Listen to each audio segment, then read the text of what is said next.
Welcome back. We're coming up on 8:43. Now, we've all heard the phrase, new year, new me. And for some, that means making changes for a healthier lifestyle. And diets can be hard and frustrating. And making a healthy switch doesn't always mean drastic changes to your everyday life. We are joined now live by Dr. Anna Maria Temple to talk about some healthy choices to kick off our new year. Carrots and celery, I already see. Good morning, Dr. Temple.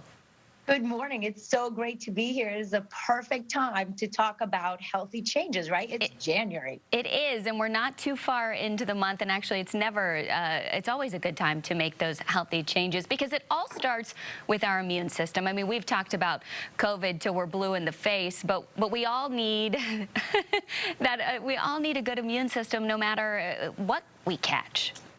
Right, because it's not just COVID, right? He has a few friends. He has RSV, his flu, he has the other coronaviruses.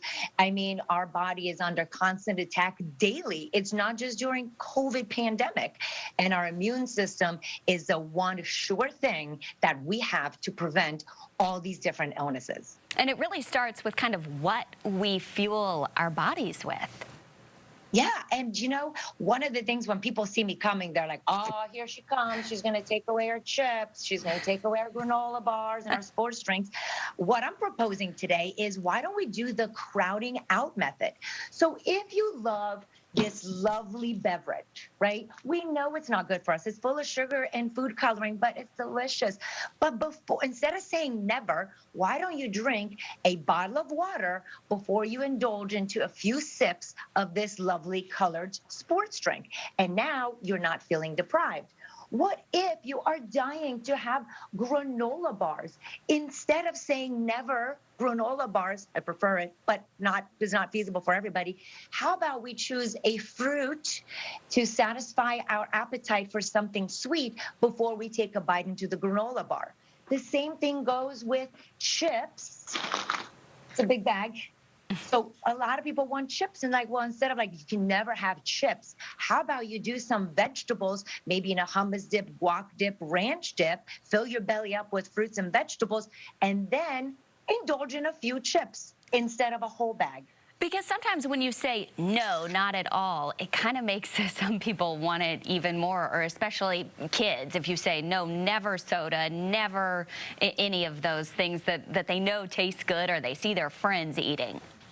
Right. If you say you can never have it, that is human nature to be like, that's the one thing I'm craving. I know. I made a healthy choice last night. I knew you were going to be proud of me. I got the salad instead of the fries with my burger. So I know. I was like, Dr. Temple will be so proud of me this morning. So proud. But it's not just our food. There's some other factors. I mean, we're talking about getting exercise. That's so important. Right. And one of the big, we have to move. Movement helps improve our immune system because of the circulation, the sunshine, the fresh air. But the biggest obstacle to movement is iPads and electronic devices. Now, instead of saying you could never have an electronic device, why don't we get a Fitbit and you can have an electronic device after you've done 10,000 steps. In fact, that's what we implemented when my children were trapped in Zoom school last year. They had to get 10,000 steps today to have access to electronics tomorrow. Well, and the kids enjoy the Fitbits just as much as, my dad does. Right. It's a competition and children love a good competition. My kids were all in it and we had, my kids are older, so we had like a little group chat going on. But you can have a board and a chart in your house. The kids love to get involved. They love attention from their parents and they love to do what their parents do. And speaking of the electronics and iPads, cell phones, you name it, that is the biggest distraction to getting a good night's sleep. The worst. Do you know that before we had electricity, there was no such thing as sleep problems? And then we got the light bulb, which is great. We love it. And then we got the phones, and that's a killer sleep. And the number one excuse I hear, I need to have my phone in my room because it is my alarm clock. They have these guys, the alarm clocks in Costco and Target and Amazon, and it's $9. Phones in our rooms, even when they're on sleepy mode, they're still activating our brain during sleep, and they're number one killer of falling asleep and staying asleep. Well, I will not use that excuse with you. I'm guilty of that along with so many other people. And really kind of wrapping everything up and putting a bow on all of this is stress. I mean, kids feel it, adults feel it. It really takes a toll on your body. Right. And we have so much evidence to show that when you're under regular stress, it decreases your immune system. We see this in our college kids all the time, right? During finals and exam time, when do they come down with their flu and colds?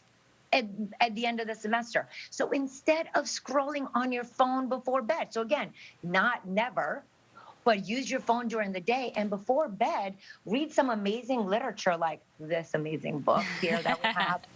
And then start your day. This is bonus. So before bed, turn your phone off an hour before bed so you can simmer down the brain and allow the body to raise your melatonin levels naturally. And bonus for anyone who doesn't wake up and turn their phone on immediately and picks up a book instead.